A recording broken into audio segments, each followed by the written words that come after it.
Bien, antes que nada, muchísimas gracias por esta presentación y también por la ponencia que acabamos de escuchar.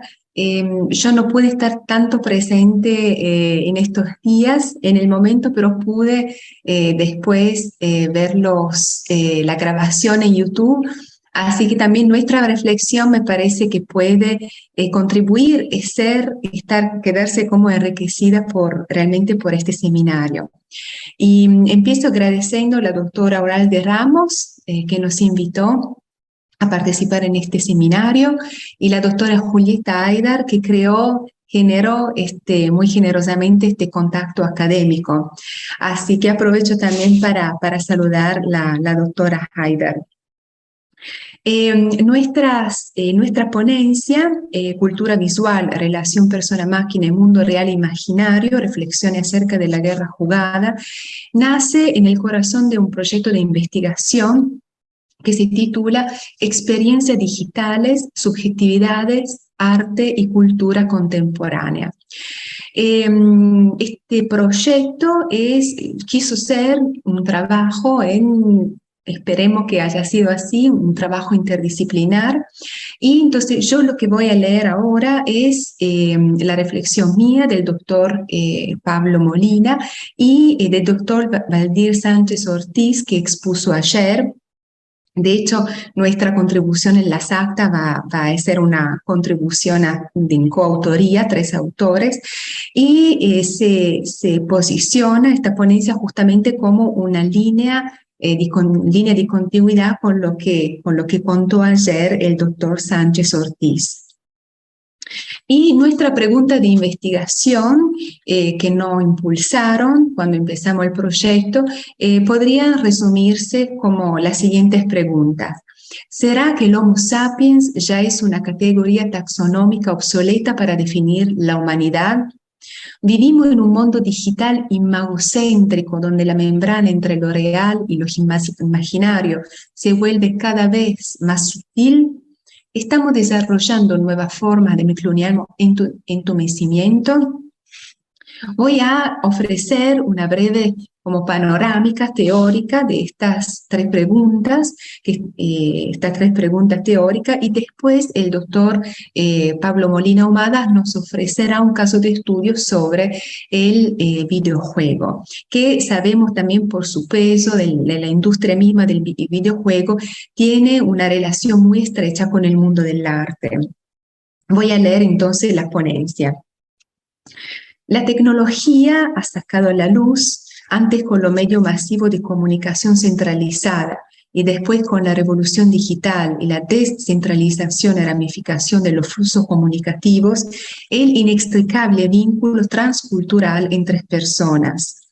La posibilidad de vivir, entender, intercambiar, dilatar, incluso a nivel cognitivo, emocional, corporal o casi corporal, como veremos con el caso de los videojuegos, experiencias similares bajo la forma de narraciones virtuales compartidas con un papel central del lenguaje visual, ha generado, como diría Umberto Eco, un espacio de desorden fecundo. El ciberespacio-tiempo. Acá yo cito, por supuesto, la obra abierta, la obra que Umberto Eco dedicó justamente a la vanguardia, a las artes contemporáneas, en 1962. Donde este espacio, mucha energía que se almacenamienta, se procesa, se transforma y se utiliza a diario en nuestra vida, ha terminado uniendo la inteligencia humana y la inteligencia de las máquinas. Si por un lado esto ha desvelado potencialidades extraordinarias que han estado siempre presentes en el ser humano a nivel filogenético, pero que solo recientemente se han podido dar, como el progresivo manifestarse de una inteligencia que percibimos como globalmente distribuida e interconectada, y de hecho se habla de aldea global, de inteligencia justamente conectada, de cerebro global incluso. Por otro lado, ha creado las condiciones para que las relaciones en el espacio real y virtual o ficcional sigan reproduciendo o incluso refuercen ciertas modelizaciones del mundo, varias formas de discriminación, desprecio, agresividad, violencia, rechazo, odio, aptitudes predatorias, como también vimos hace poco con justamente el caso del antropoceno. En la primera parte de esta contribución se argumentarán las implicaciones que la penetración de la tecnología está llevando a la vida del ser humano, tanto como para ser un potencial generador de cambio en la filogenia evolutiva del Homo sapiens. En la segunda parte se expondrá un caso de estudio a partir de algunos aportes del campo de los Game Studies, con foco en videojuegos bélicos y específicamente en la serie Call of Duty. Homovidens y cultura imagocéntrica.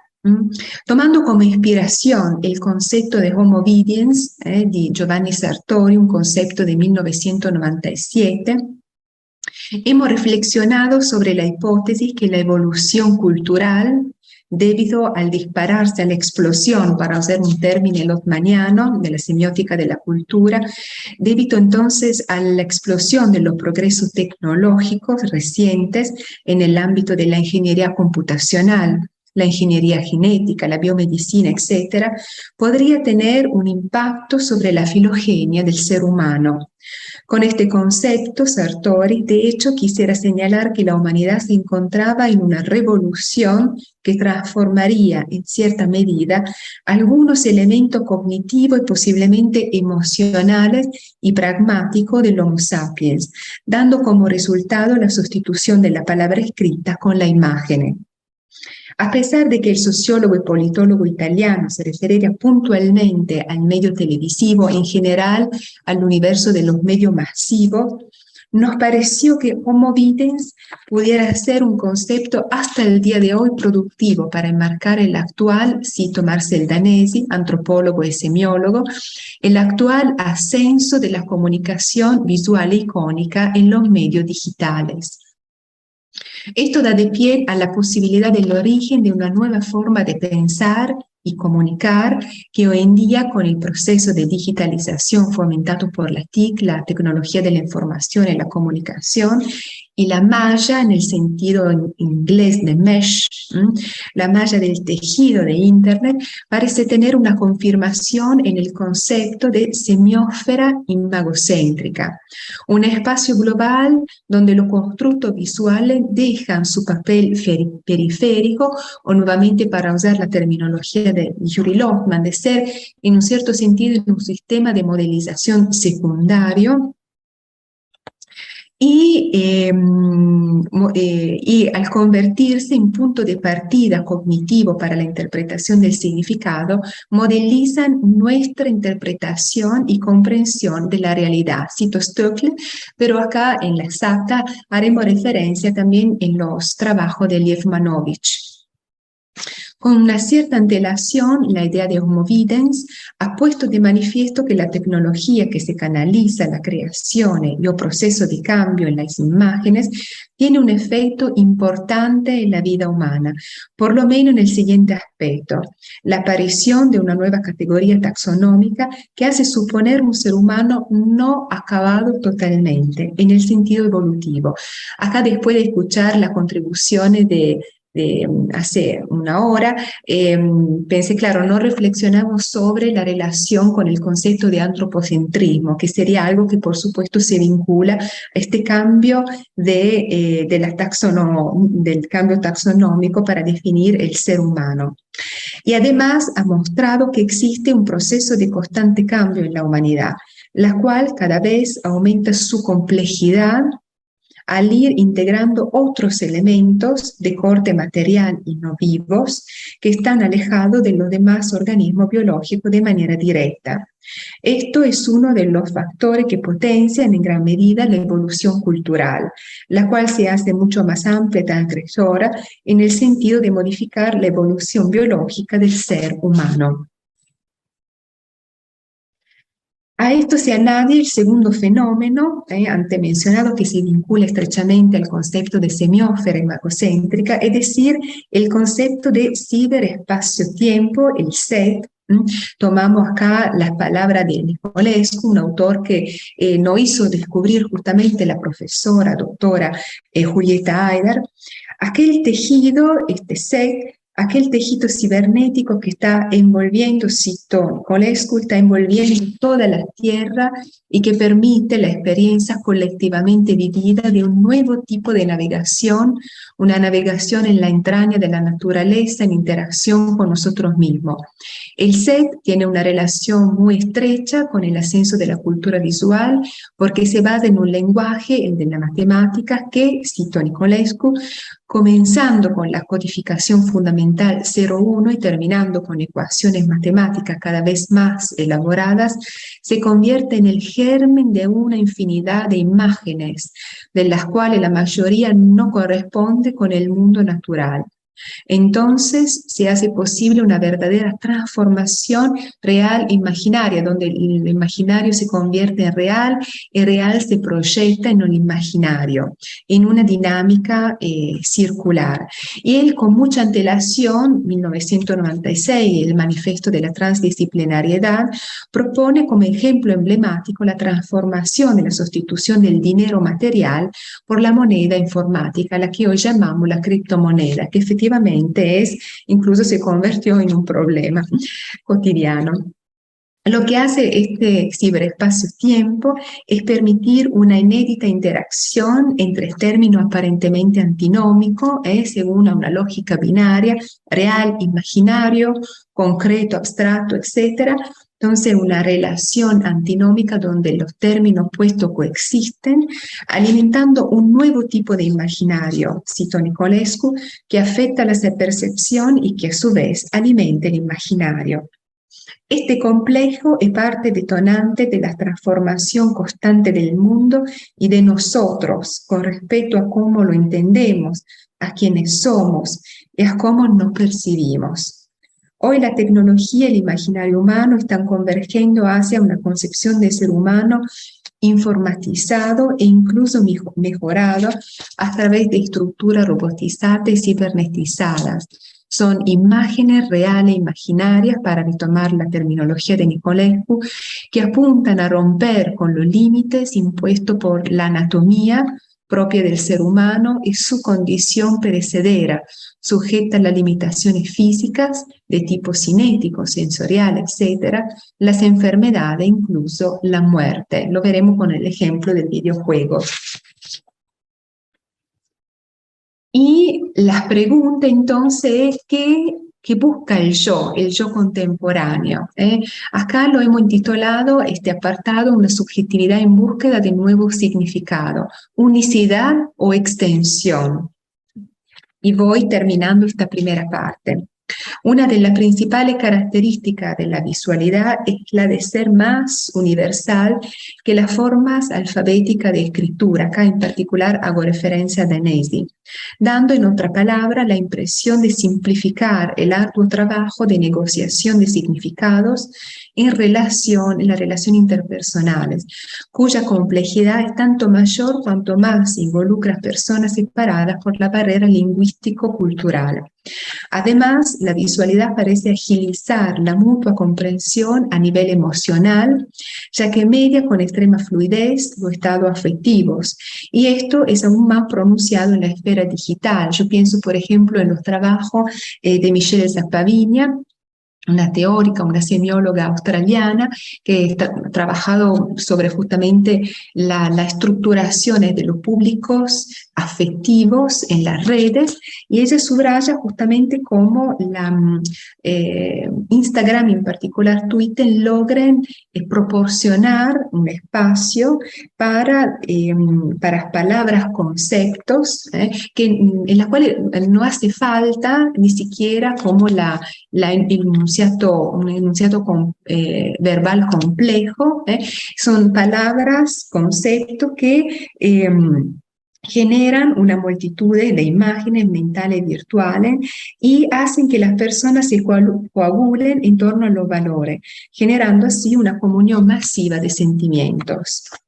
Sin embargo, nuestra experiencia cotidiana de las relaciones personales demuestra que la facilidad comunicativa generada por esta convergencia emocional, cognitiva y lingüística semiótica, convergencia que transmite la sensación de un reflejo encuentro global entre personas, no es tan transparente e inequívoca. La comunicación reticular, virtual y magocéntrica actúa siempre como una mediación, en el sentido de que la proyección del yo está inevitablemente sometida a algún tipo de presión social o autoexpectativas, incluso las más inconscientes, como el miedo a los límites físicos, la vulnerabilidad y la caducidad o la ansiedad ante la conflictualidad, lo que puede llevar tanto a la edulcoración de la realidad proyectada como a su endurecimiento a través de varias formas de agresividad digital. No voy a profundizar en nuestras como articulación teórica alrededor del filósofo Günther Anders, de McLuhan, que retomamos el pensamiento de McLuhan como varios otros teóricos de la comunicación, como intentando actualizarlo en un sentido digital.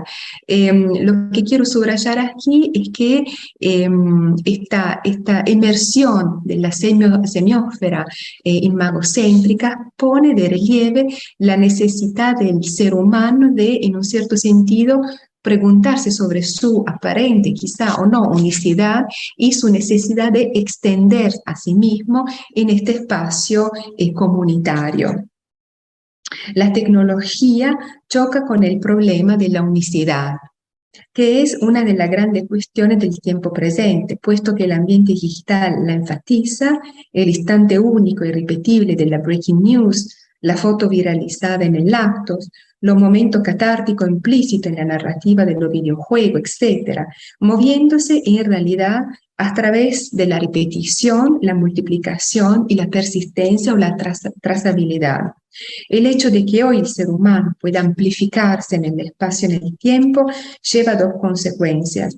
Por un lado, tiene la posibilidad de vivir en un rincón global, es decir, un lugar de comprensión y resonancia capaz de trascender su transitoriedad y la fragmentariedad de la vida individual, confirmando la evidencia antropológica de su vivir comunitario. Por otro lado, a través de su presencia proyectada en el ambiente virtual, el ser humano puede saturarse de sí mismo en términos de exposición hasta el punto de autodestruirse, como el joven Narciso, por supuesto la referencia aquí a McLuhan, el cual no se enamoró de su selfie, de su imagen proyectada en el agua, sino que se autoamputó, entumecido por la imagen y se puso al servicio de la imagen misma. Quisiéramos ahora enfocarnos en un particular tipo de manifestación de la cultura digital visual, donde la experiencia de la no membrana entre lo real y lo imaginario, lo subjetivo y lo colectivo, lo natural y lo artificial, es decir, términos aparentemente opositivos, es particularmente evidente. Estamos hablando del videojuego. Dejo la palabra al doctor Pablo Molina Ahumada.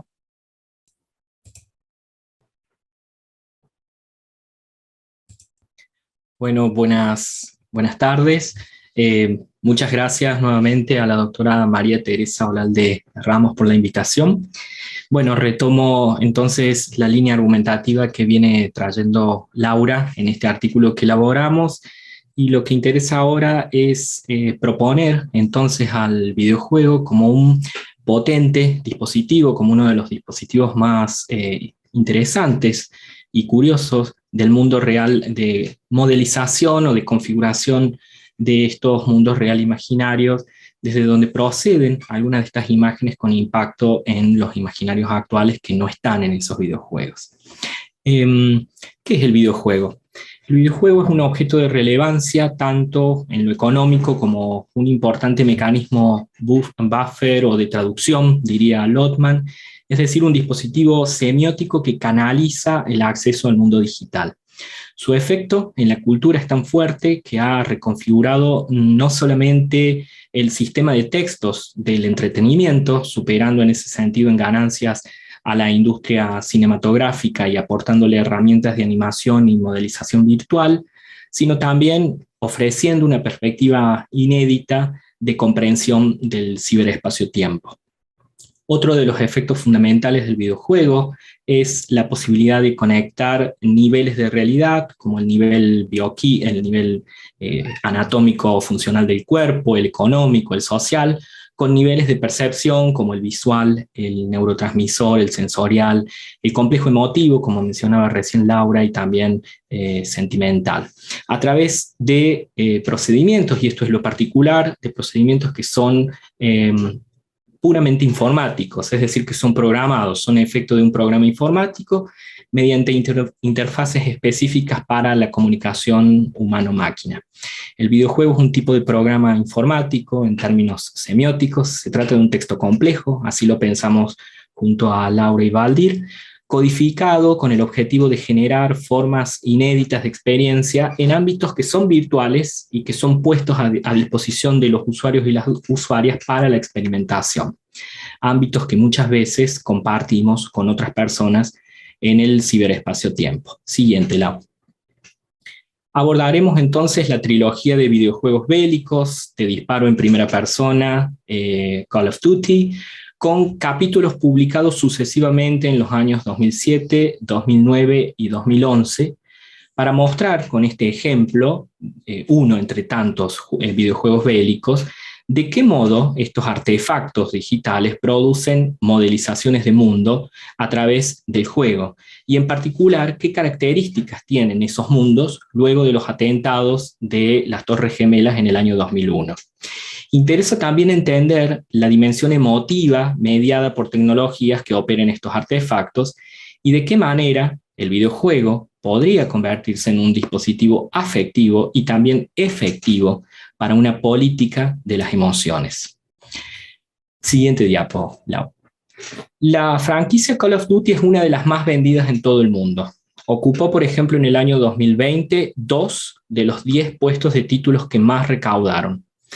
Vendió, por ejemplo, la primera parte, el Call of Duty 4, 18.9 millones de copias, el Call of Duty 2, 25,2 millones, y el Call of Duty 3, todo es de la saga Modern Warfare, 30.71 millones. Estos son datos a octubre del 2019.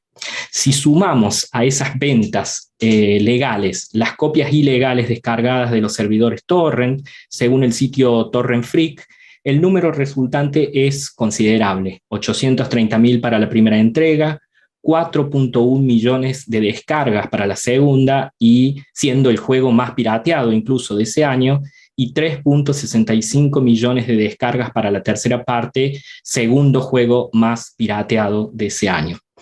Lo que permite vislumbrar esta cifra es el alcance global que pueden tener las modelizaciones que vehiculizan estos juegos, a la vez que tomar en cuenta el efecto masivo de estas modelizaciones. Otro aspecto importante es el contexto histórico de aparición de esta trilogía, después de los atentados del año 2001.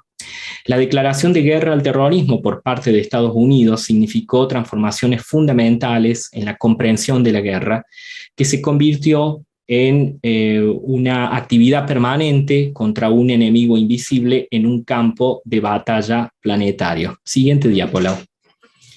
Tal como señalan Caldwell y Lenoir, empezamos a tolerar cotidianamente a partir de esa fecha estados de excepción en nombre de un peligro inminente, y la guerra se convirtió en una narrativa omnipresente y banalizada que dio forma a una nueva sensibilidad de una New American Way of War. Los videojuegos tienen un papel importante en esta banalización, reproduciendo un conjunto de ideas militares compendiadas en 1997 y conocidas como Revolución de los Asuntos Militares, o RMA. Según Caldwell y Lenoir, los videojuegos funcionaron eficientemente como un vector de naturalización de esas ideas, tanto en la construcción de consensos sociales como en la justificación de gastos en armas y tecnología provisto por corporaciones y contratistas privados.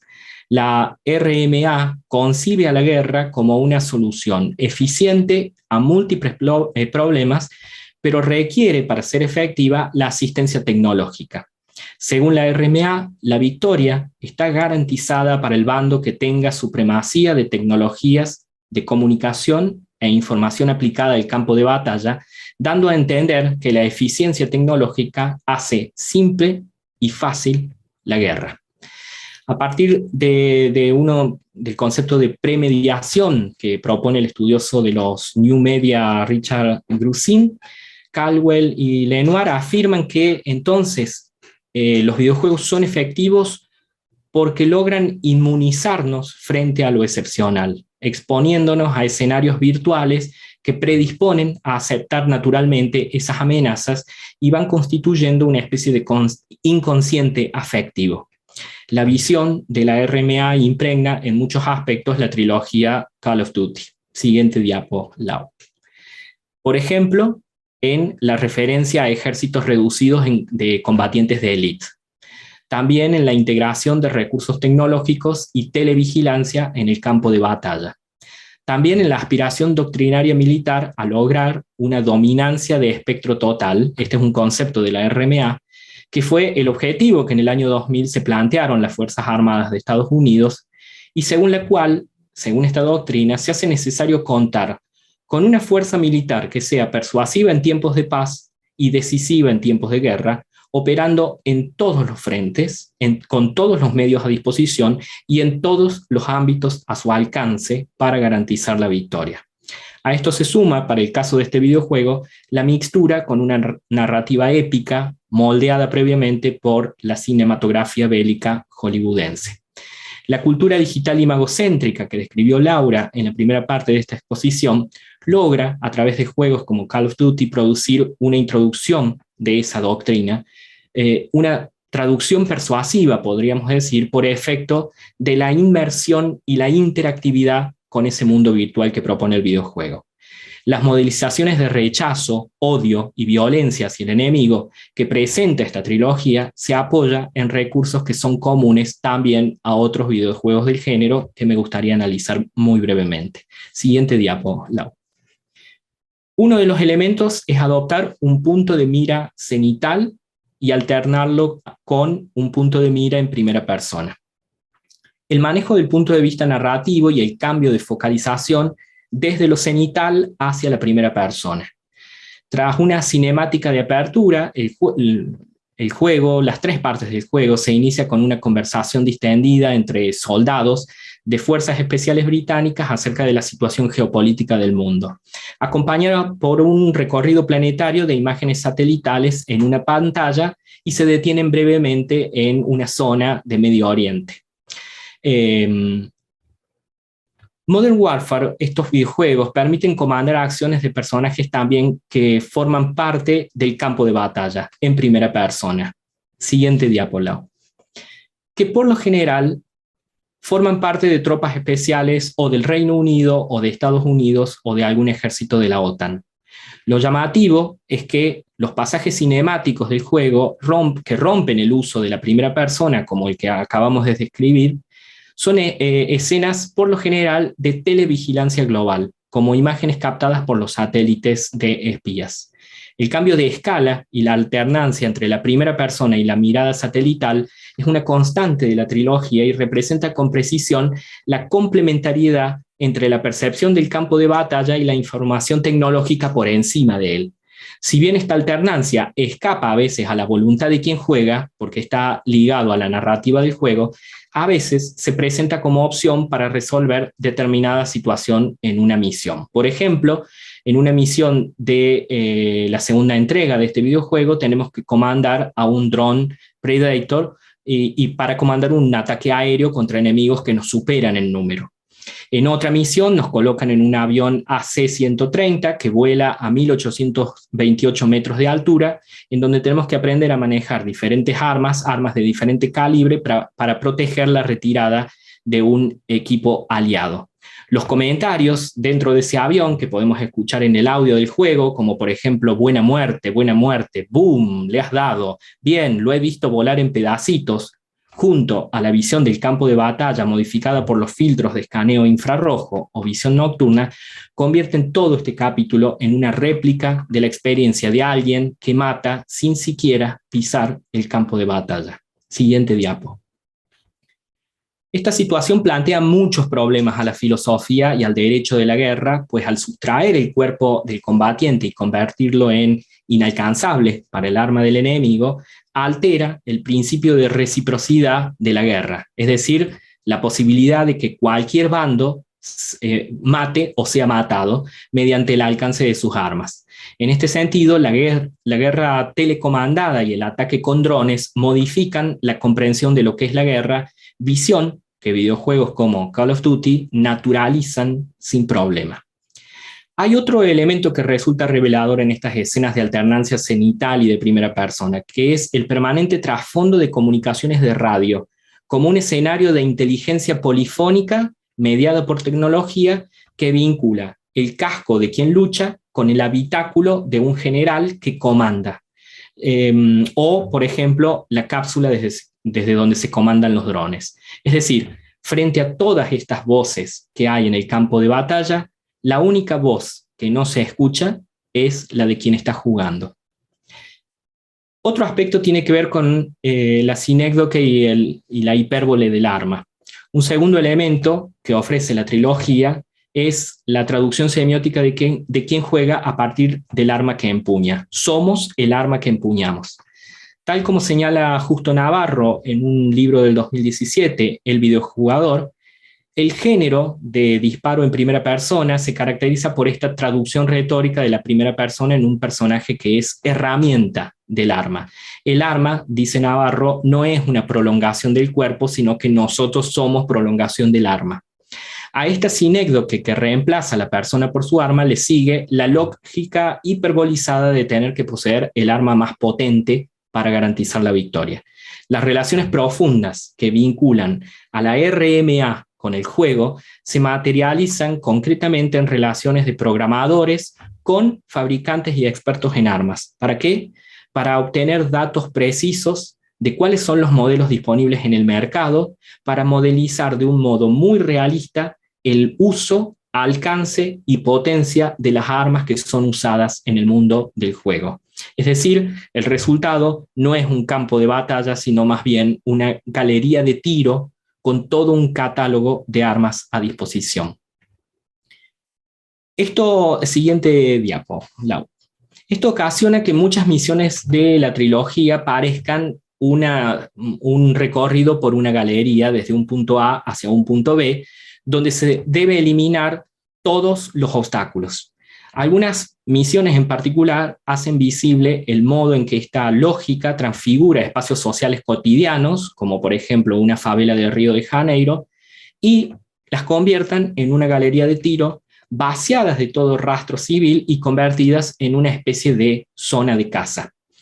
Hay algunos capítulos de la trilogía que son muy significativos, como dije recién, ciudades de Medio Oriente o por ejemplo una favela en Río de Janeiro, y lo que muestran es la transfiguración de los espacios estereotipados, Medio Oriente, la favela de Río como lugar de lo criminal, en un campo de batalla. Lo que importa para la trilogía es que estos espacios es perfeccionar la puntería, la efectividad de las armas, el uso de esa arquitectura urbana solo como motivo para mostrar lugares de cobertura. Es decir, la experiencia de conducir a quien juega por un corredor de tiro con todo dispuesto para su placer y para ejercitar una especie de caza deportiva. Y el tercer aspecto, siguiente diapo, Lau. El tercer aspecto para señalar es que los videojuegos lo que muestran es la contradicción, el oxímoron, la paradoja de un combatiente que no combate. Es el último elemento que nos gustaría destacar, que tiene que ver con la configuración de una experiencia paradojal para quien juega videojuego, que permite a quien juega experimentar la guerra sin sufrir daño definitivo ni irreversible. Si nuestro avatar o nuestro personaje en el juego, a quien comandamos, quiero decir, resulta herido, se nos advierte con tonalidades rojizas en pantalla, como están viendo, y dejando oír nuestra respiración entrecortada y la aceleración del ritmo cardíaco. Son suficientes algunos segundos en cobertura para recuperar toda nuestra salud y proseguir con la misión, concentrando semanas o meses de curación en unos pocos segundos y sin asistencia médica. Si el daño ocasiona la muerte, el juego presenta una frase de tema bélico dicha por alguna personalidad y vuelve a cargar la partida desde el punto inmediato anterior al de la muerte del avatar. Siguiente diapo, Lau.